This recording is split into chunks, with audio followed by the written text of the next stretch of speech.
Deus abençoe, em nome de Jesus. Eu confesso que estava orando para que o Senhor me desse uma palavra, e Ele colocou uma palavra no meu coração. Eu fiquei até em dúvida, porque a gente vai ficando mais avançado em idade, e é uma palavra que eu já preguei algumas vezes, e eu falei assim: Jesus, será que eu já preguei lá? Será que eu preguei na última vez? Porque, irmãos, eu confesso, eu não consigo guardar aquilo que a gente prega, aquilo que vai, né? Não tem jeito. E ainda que fosse repetida a palavra, eu quero te dizer que a palavra do Senhor se renova a cada dia. E que o Senhor, Ele tem algo para falar ao seu coração e ao meu coração. E eu gostaria que você tivesse muita expectativa, porque todas as vezes que eu busco ao Senhor, ou que eu vou num culto, vou cultuar a Deus, eu falo assim: Senhor, eu quero te entregar o meu melhor, mas fala comigo.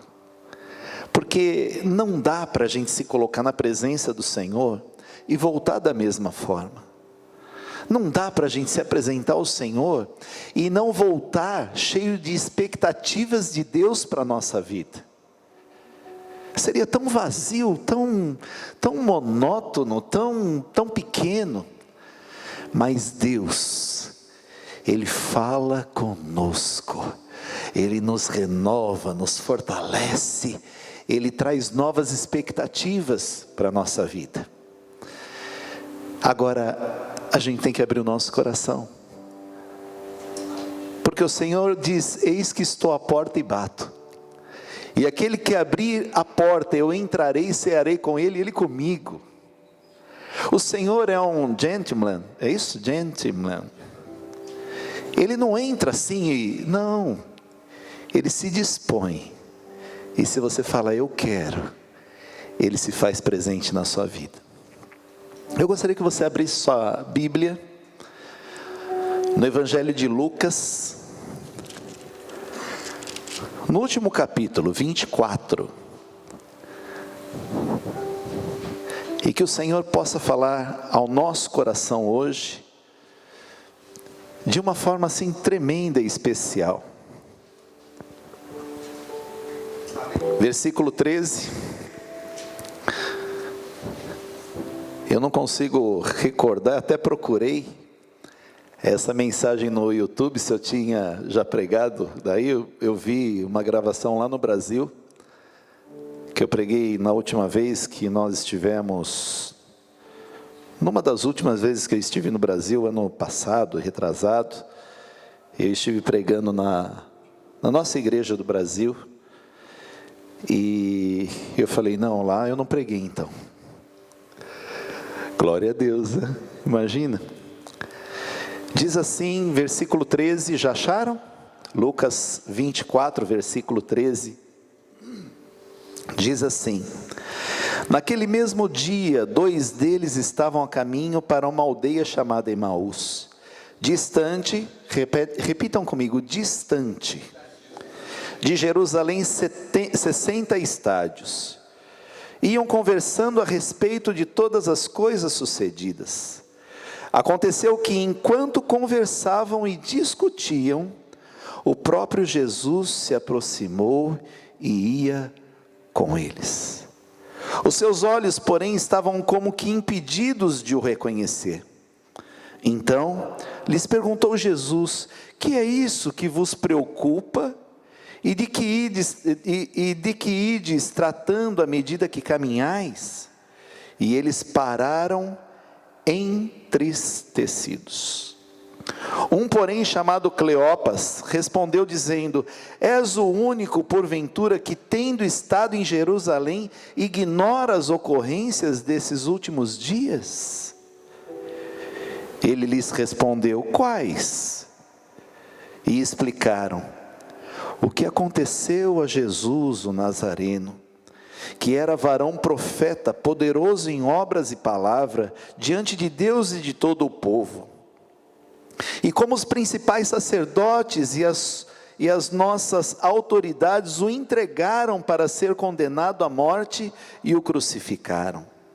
Ora, nós esperávamos que fosse ele que havia de redimir a Israel. Mas depois de tudo isso, e já este é o terceiro dia desde que tais coisas sucederam. É verdade também que algumas mulheres das que estavam conosco nos surpreenderam, tendo ido de madrugada ao túmulo, e não achando o corpo de Jesus, voltaram dizendo terem tido uma visão de anjos, aos quais afirmaram que ele vive. De fato, alguns dos nossos foram ao sepulcro e verificaram a exatidão que disseram as mulheres, mas não o viram. Então lhes disse Jesus: ó nécios e tardos de coração para crer tudo o que os profetas disseram. Porventura não convinha que o Cristo padecesse e entrasse na sua glória? E começando por Moisés, discorrendo por todos os profetas, expunham-lhes o que a seu respeito constava em todas as escrituras. Quando se aproximaram da aldeia, para onde iam, ele fez menção de passar adiante. Mas eles o constrangeram, dizendo: fica conosco, porque é tarde, e o dia já declina. E entrou para ficar com eles. E aconteceu que quando estavam à mesa, tomando ele o pão, abençoou-o e tendo o partido lhes deu. Então se lhes abriram os olhos e reconheceram, mas ele desapareceu da presença deles. E disseram um ao outro: porventura não nos ardia o coração quando ele pelo caminho nos falava, quando nos expunha as escrituras? E na mesma hora, levantando-se, voltaram para Jerusalém, onde acharam reunidos os 11 e outros com eles, os quais diziam: o Senhor ressuscitou e já apareceu a Simão. Então os dois contaram o que lhes acontecera no caminho e como fora por eles reconhecido no partir do pão. Glória a Deus. Queridos, aqui relata uma passagem onde aconteceu exatamente no dia que mudou a história da humanidade. Esse relato desses dois jovens, desses dois homens que estavam voltando para a sua aldeia, foi exatamente no domingo da ressurreição de Jesus. Eles estavam a caminho de uma aldeia e ficava distante de Jerusalém. E eles estavam voltando, como nós lemos aqui, e eles estavam voltando e discutindo tudo aquilo que tinha acontecido, toda aquela situação, a começar de sexta-feira, sábado e mesmo domingo, e eles estavam discutindo e voltando para sua aldeia, para suas casas. Esses dois jovens, esses dois rapazes, eles não faziam parte da multidão, porque existiam duas classes que caminhavam com Jesus. Existia a multidão e existiam os discípulos. E esses dois jovens, eles não faziam parte da multidão, mas eles faziam parte dos discípulos de Jesus. Eu tenho certeza que eles caminharam com Jesus. Eu tenho certeza que eles dormiram no mesmo local que Jesus dormia, muitas vezes no meio do deserto, muitas vezes encostado numas rochas. Eu tenho certeza que eles viram por várias vezes o partir do pão, Jesus partindo, dando graça e distribuindo o pão para eles, acordando com Jesus: filhos, vamos, temos que caminhar. Eu tenho certeza que eles fizeram parte de uma intimidade que a multidão não fazia.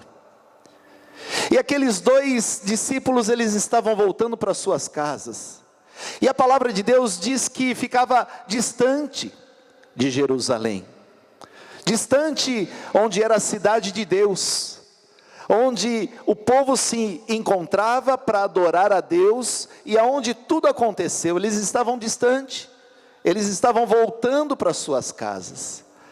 Mas a palavra de Deus relata que aqueles 2 jovens estavam voltando desapontados. A palavra de Deus diz que enquanto eles estavam voltando, eles estavam preocupados e entristecidos.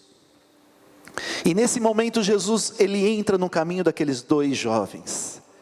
E começa a caminhar com eles, e a palavra de Deus diz que eles não reconheceram Jesus. E a palavra relata também que parecia que haviam escamas nos olhos deles, que não conseguiam reconhecer a Jesus. E durante um período eles caminharam, e ali eles foram falando de todas as situações que aconteceu em Jerusalém, e questionando até o próprio Jesus: será que você é o único que não sabe o que aconteceu aqui? E ele falou: o quê? Jesus, ele foi entregue pelas nossas autoridades, pelos sacerdotes, e ele teve morte de cruz. Bem certo, aí eles falaram, bem certo, que algumas mulheres foram hoje, de madrugada, no túmulo dele, e chegaram lá e ele não estava. E aqueles jovens continuaram. E a palavra de Deus diz que já era um final de tarde, já estava escurecendo, e a hora que eles chegaram nas suas casas, eles convidaram Jesus para entrar, e Jesus entrou. Mas eu quero parar por enquanto aqui, eu quero dividir a mensagem em 2 mensagens. Eu quero relatar aquilo que estava passando com esses 2 jovens, e é o que muitas vezes acontece conosco também. Caminhamos com Jesus, conhecemos o Senhor, temos intimidade com Ele, mas talvez por circunstâncias na nossa vida e no nosso caminhar, acabamos tendo escamas nos olhos e não conseguindo enxergar quem é Jesus. Existem situações na vida, queridos, que passamos. Existem situações, fases na nossa vida que passamos, e muitas vezes essas circunstâncias, elas acabam deixando que nos afastem de Jesus. Essas circunstâncias muitas vezes vêm na nossa vida, seja às vezes no nosso casamento, um problema de relacionamento, às vezes um problema familiar, às vezes um problema de saúde, às vezes um problema sentimental, emocional, às vezes um problema financeiro, e deixamos com que as circunstâncias sejam maiores do que Jesus. Às vezes começamos a olhar para trás. Às vezes temos um problema na igreja porque um irmão ou irmã não te cumprimentou, ou você almejava algo e não teve, ou você tinha uma expectativa de alguma coisa e não aconteceu, e nos entristecemos, e daqui a pouco a gente faz, biquinho para Jesus. A gente vira as costas. E com esses 2 moços estavam acontecendo a mesma coisa, porque o desapontamento deles, a expectativa deles em Jesus era diferente do que realmente era. Aqueles 2 jovens, eles relataram aqui no versículo 21, falava: ora, nós esperávamos que Ele, quem havia de redimir a Israel. Desapontados, sendo que Ele é o Redentor e Ele vive, e Ele veio para redimir a Israel, Ele veio para redimir aqueles que o amam em espírito e em verdade. Mas às vezes nós criamos as nossas expectativas, às vezes nós criamos os nossos planos, os nossos próprios planos, e às vezes nós achamos que os nossos planos são maiores do que o do Senhor, e eu quero te dizer, os planos do Senhor são maiores do que o meu e o seu, porque Ele tem coisas grandes e altas, que nós não imaginamos. Não imaginamos. Às vezes você almeja algo e quando você não consegue, você acha que aquilo era o the best. Mas não era. Sabe por quê? Porque o Senhor sabe o que você pode suportar. O Senhor sabe o que você merece. O Senhor sabe o que é bom e agradável a ti. O Senhor sabe o que vai fazer com que você cresça, desenvolva, com que você seja melhor, porque o Senhor te conhece, ainda que você era uma massa uniforme no ventre da sua mãe. Os planos do Senhor, eles são diferentes do nosso. Nós criamos expectativas, como aqueles dois moços. Caminharam com Jesus, comeram com Jesus, dormiram com Jesus, e eles tinham as próprias expectativas. E as expectativas de Jesus era com que eles continuassem firmes, sabendo que o plano dos céus para eles era muito maior do que aquilo que ele imaginava. Aqui estava nascendo um novo tempo para a humanidade. Aqueles discípulos, eles estavam em Jerusalém aguardando algo que acontecesse dos céus, para que os planos do céu se realizassem aqui na terra. E Jesus, ele falou depois: permaneçam em Jerusalém, até que venha poder do céu sobre vós. E muitas vezes nós queremos sair do caminho, e sair de Jerusalém, e voltar para Emaús. Muitas vezes queremos sair do plano de Deus, que é Jerusalém, e voltar para Emaús. Muitas vezes pensamos em desistir, em jogar tudo para cima, e voltar para Emaús. Muitas vezes pensamos em largar tudo e deixar tudo, e voltar para Emaús. Mas eu quero te dizer essa manhã: permaneça em Jerusalém, porque o Senhor tem poder para a sua vida, para a sua casa e para a sua família. O Senhor tem algo novo, e muitas vezes não queremos esperar o tempo dEle. Muitas vezes sabemos do projeto dos céus para nós, vemos, relatamos, sentimos, e queremos voltar para trás, queremos olhar para trás. Mas a palavra de Deus, no livro de Hebreus 10, 38 e 39, diz que o justo viverá pela fé. E no versículo 29 diz que aqueles que retrocedem, o Senhor não se alegra nele. E eu te falo essa manhã: não pare. Eu te falo essa manhã: não desista. Eu te falo essa manhã: não volte para Emaús. Permaneça em Jerusalém, porque o Senhor tem algo a fazer na sua vida, na sua casa, na sua família. Preserve o seu coração. Às vezes olhamos um outdoor que o inimigo coloca tão grande, um painel de LED enorme, colocando ali: você não vai dar certo, você não vai conseguir, a sua família não vai ser nada, você não vai conseguir nada nessa terra, você não vai conseguir nada na sua igreja, você não vai conseguir nada no seu trabalho, você não vai conseguir nada no seu estudo. Mas eu quero te dizer: isso é uma mentira, porque o maior outdoor para a nossa vida está na palavra de Deus.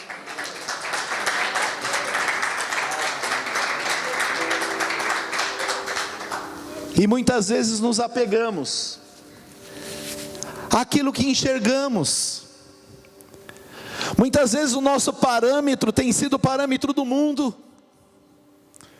Você enxerga outras pessoas que você fala: puxa vida, como ele é feliz.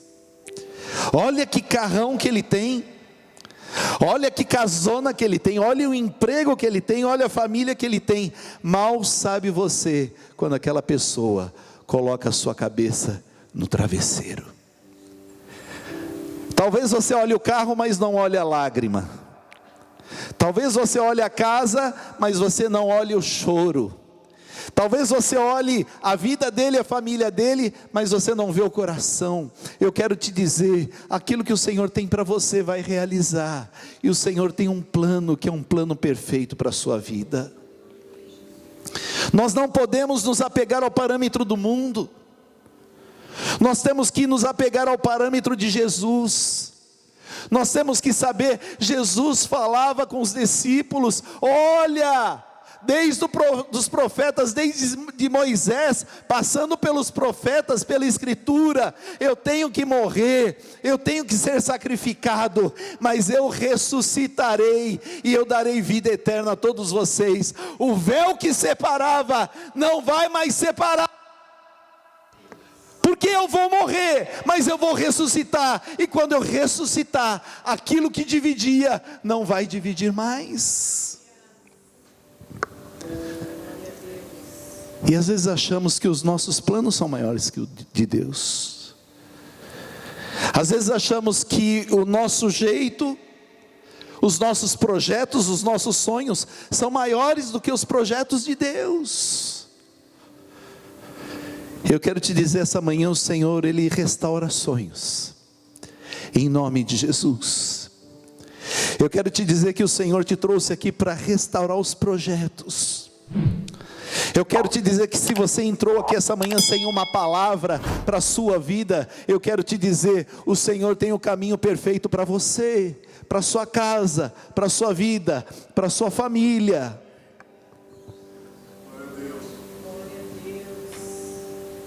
Mas a gente precisa voltar para Jerusalém. A gente precisa voltar para Jerusalém. Quantas vezes nos afastamos, queridos? É você dar um espaçozinho assim, ó, desse tamanho, um espaçozinho desse tamanho, na sua vida, e esse espaçozinho vai ser como um fermento, e explodir, e tomar o lugar de Jesus. O espaçozinho do mundo desse tamanho, é como um fermento jogado numa massa, leveda tudo também. A Bíblia diz isso. E muitas vezes a gente fala, não é só um período, eu vou dar um tempo para Jesus, eu vou dar um tempo da igreja. Queridos, é tempo da gente buscar a Deus, é tempo dessa igreja estar lotada, gente esperando lá fora, querendo ouvir mais palavra de Deus. É tempo disso, e as pessoas não estão despertas. A gente tem visto como a humanidade tem caminhado, como o plano espiritual do inferno tem caminhado aí fora, e muitas vezes a gente está caminhando para Emaús, e o Senhor fala, vem para Jerusalém. A gente vê o plano do inferno se manifestando, se mexendo, é vírus aqui, é vírus lá, é pandemia, é guerra, é destruição, é bomba, é terrorismo, é querendo mudar a palavra de Deus, é criar uma nova Bíblia. A gente vê que o plano do inferno está acontecendo. E sabe o que a gente tem feito como crente? Jesus, vou dar um tempinho para o Senhor, vou dar um tempinho da igreja. A gente faz as coisas aqui, não tem reciprocidade. Eu não estou falando de você, eu estou falando da igreja na terra. Porque muitas vezes o que passamos aqui, todas as igrejas também passam. Os pastores estão ali, quarta-feira você vai vir aqui, a porta da igreja está aberta.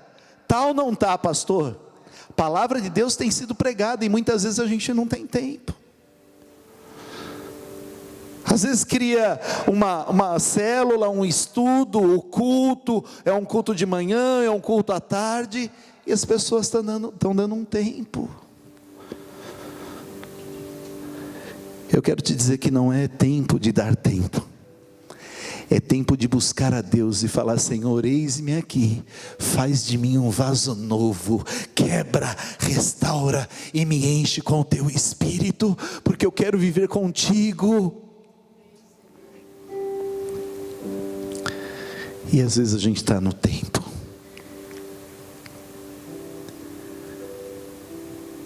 O Senhor entrou naquela casa. O Senhor, Ele partiu o pão.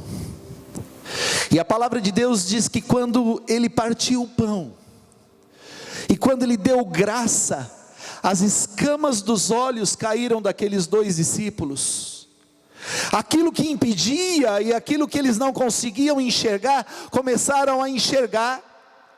Aquilo que eles não conseguiam ver ou sentir, eles até sentiam, mas não conseguiam contemplar, começaram a enxergar. Sabe quando as escamas dos olhos caem dos nossos olhos? Quando nós estamos em comunhão. Porque a palavra de Deus diz que Jesus entrou e quando sentaram à mesa e estavam em comunhão, Ele partiu o pão e as escamas dos olhos caíram. Sabe quando você vai começar a enxergar o mundo espiritual? Sabe quando você vai começar a ver e contemplar as promessas do Senhor? Quando você estiver na igreja em comunhão. É tempo de estar em comunhão com a igreja, é tempo de estar conectado ao corpo, é tempo de você se capacitar, de você buscar, de você estar se entregando mais, de você estar fazendo a obra, de você estar se entregando, querendo fazer mais para o Senhor, conectados. Nós só teremos as nossas escamas dos olhos, quando a gente estiver sentado à mesa com o Senhor Jesus. É tempo de voltar para Jerusalém, queridos. É tempo de voltar para a casa do Pai. É tempo de você estar buscando, conhecendo a palavra, se esforçando, colocando como prioridade o Senhor na sua vida. Muitas vezes nós colocamos o Senhor em segundo, em terceiro, em quarto plano. Muitas vezes a gente coloca o trabalho que é necessário para nós, claro que é. O estudo que é necessário para nós, claro que é. Mas tenta priorizar um tempo para o Senhor. Tenta colocar um tempo, tenta ter o seu devocional, o seu tempo com o Senhor, a sua intimidade com o Senhor, o seu tempo na casa do Senhor. É tempo de estar em Jerusalém. É tempo de estar em comunhão com o Pai no partir do pão. Quando eles voltaram, eles encontraram os discípulos ali. E eles falaram: o Senhor já esteve conosco. Aleluia. Porque o Senhor está em Jerusalém. Eu quero te dizer que, em nome de Jesus, é tempo de você estar pensando e focando a sua vida no Senhor. Queridos, quantas vezes nós colocamos as circunstâncias mais importantes do que aquilo que é a nossa fé? Quantas vezes acreditamos mais nas situações que têm acontecido do que na nossa fé? Quantas vezes nós acreditamos mais num diagnóstico médico do que aquele que é o médico dos médicos e que pode todas as coisas? Às vezes olhamos e vemos tantas situações, calamidades, dificuldades, e nos esquecemos daquele que pode todas as coisas, daquele que faz o impossível acontecer. Olha que coisa louca. O impossível, na mente humana, na razão humana, impossível é impossível. Acontece o impossível na razão humana? Pode acontecer? Não. Mas o impossível para nosso Deus acontece. Aquilo que o homem não imagina, acontece. Aquilo que o homem, na sua razão, sabe que não acontece, não pode acontecer, para o Senhor acontece. Ele é aquele que dividiu um mar. Ele que da rocha fez sair manancial de água. Ele que do céu fez cair alimento. Ele que fazia com que a roupa crescesse no corpo e não se desgastasse. Ele é aquele que guardava um povo no meio de um deserto cheio de serpentes. Outro dia eu estava vendo Discovery, olha que coisa louca. O deserto, ele tem umas serpentes, pastor, que ela começa a se chacoalhar assim na areia, e ela vai entrando na areia, e você vai andando, você não enxerga a serpente que está embaixo da areia, altamente venenosa.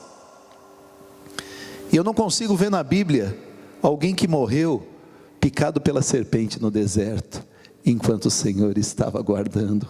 Aleluia, esse é o nosso Deus.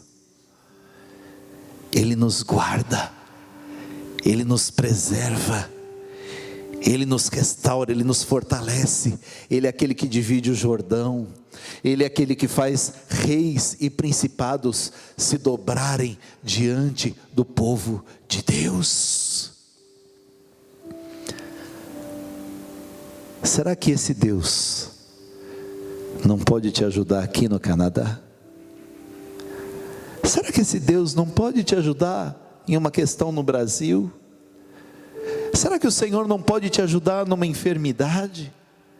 Senhor, será que o Senhor não pode te ajudar numa causa?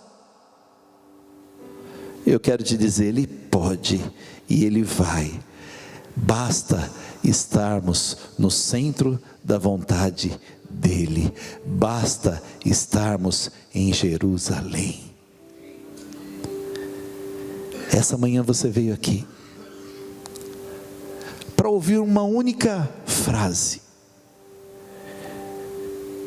que é tempo de estar em Jerusalém e não voltar para Emaús. Esteja no centro da vontade do Senhor, esteja na vontade dEle, buscando a Ele, fazendo o que traz alegria para Ele. E o Senhor é aquele que vai te abençoar, vai descer poder dos céus sobre a sua vida, sobre a sua casa e sobre a sua família. Feche seus olhos um momento.